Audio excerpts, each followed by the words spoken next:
In Japan, last year, fewer than 690,000 babies were born.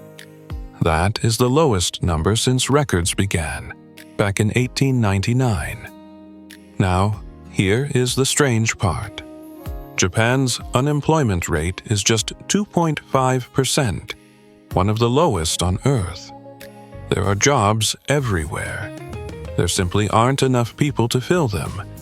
This is what happens when a cradle empties out, and it is coming for the rest of Asia. In Part 1, we saw a generation that studied the hardest and got pushed out of the job market the most. But the story doesn't end with their careers. It bleeds into a far bigger decision, whether to have children at all. And here is the trap. A baby not born today doesn't empty a factory tomorrow. It empties it 20 years from now, when that missing person never shows up for work. So the question for Part 2 is this: what happens when an entire generation quietly stops filling the cradle? Let's be clear about why young people delay. It is never just one thing. It is the cost of housing, the cost of education, endless working hours, and a heavy expectation that one parent, usually the mother, gives up a career. Researchers who study Korea and Japan find the same pattern. Job insecurity is one powerful force among many, pushing marriage and birth later and later. No single villain, just a structure that quietly makes children feel impossible. Start with South Korea. Here is some good news, and we'll be honest about it. Korea's fertility rate actually rose for 2 years in a row, from 0.72 in 2023 to 0.75 to 0.80 in 2025. For the first time in years, more babies were born. But look closer. Even after rising, 0.80 is still the lowest in the developed world. To simply hold a population steady, you need about 2.1. Korea is at 38% of that. The number went up. It is still the lowest of any rich country on the planet. Both things are true. So why call this a time bomb if the number is rising? Because the real damage is already done, and it's locked in. The babies who were never born between 2015 and 2023, they can't be unmissed. That cohort is still in school or barely out of it.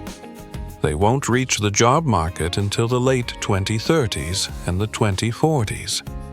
So Korea's labor market still looks fine on the surface. The fuse is lit.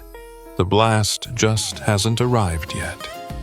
Now, travel to China, where that fuse has already started burning. For decades, China didn't just experience a falling birth rate. It engineered one. But here's the nuance most people get wrong. The famous one-child policy explains only part of the drop. Researchers estimate around 38%. The rest came from the same forces hitting Korea and Japan: education, city life, and the rising cost of raising a child. Together, they produced a small generation. And that small generation has now grown up. Watch what happens next. This is the law of this episode, in real time. China's working age population, the people aged 16 to 59, peaked around the year 2012 at roughly 925 million. Since then, it has shrunk every single year. By 2024, it was down to about 858 million. The small cohort, born a generation earlier, is now the missing worker.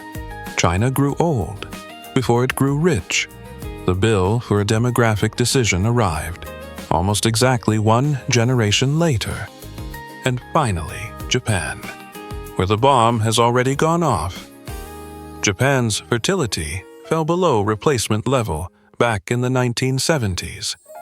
One generation later, the result is undeniable. Its working-age population peaked in 1995 at about 87 million. By 2024, it had fallen to 73 million, a drop of 16%. That is why Japan can have rock-bottom unemployment and a desperate labor shortage at the same time. The jobs exist. The workers were never born. And it came faster than anyone planned for. In the early 1970s, Japan had a baby boom, over 2 million births a year. When that huge generation grew up, demographers expected an echo, their children, a second boom. It never came. The echo simply vanished. Officials once projected births would fall to around 680,000 by 2039. Japan hit that number 15 years early. The future didn't just arrive, it arrived ahead of schedule. So, step back and look at all three together. They are not three different stories. They are the same curve at three different points. Korea. The fuse is lit, but the blast is still years away. China. Ignition. The working-age population is already shrinking. Japan. Detonation. The lowest unemployment and not enough people to work. Same mechanism, different clocks. And the two countries earlier on the curve are watching their own future play out in the third. So here is the law. A population crisis is not about how many babies are born this year. It is about a 20-year delay. A child not born today is a worker missing in 20 years. It is that simple, and you cannot fix it later. You can raise the birth rate again, with money, with policy. Korea just did. But the people who were never born are gone for good. No policy brings them back. That gap doesn't close. It just waits 20 years and comes back as an empty job that no one fills. So let's put both halves of this story together. In Part 1, the most educated generation in Asia's history couldn't find work. There were too many graduates and not enough jobs for them. That crowding pushed them to compete harder, marry later, and put off having children. And that is the twist. Push hard enough on that, for long enough, and the problem flips completely. Today's problem is too many people chasing too few jobs. 20 years from now, it becomes too few people to fill the jobs that exist. Japan is already living it. China has started. Korea is next. The same generation that couldn't find work becomes the generation that was never replaced. Too many workers today. Too few people tomorrow. That is the whole story in one line. If this changed how you see it, subscribe, and we'll see you in the next one.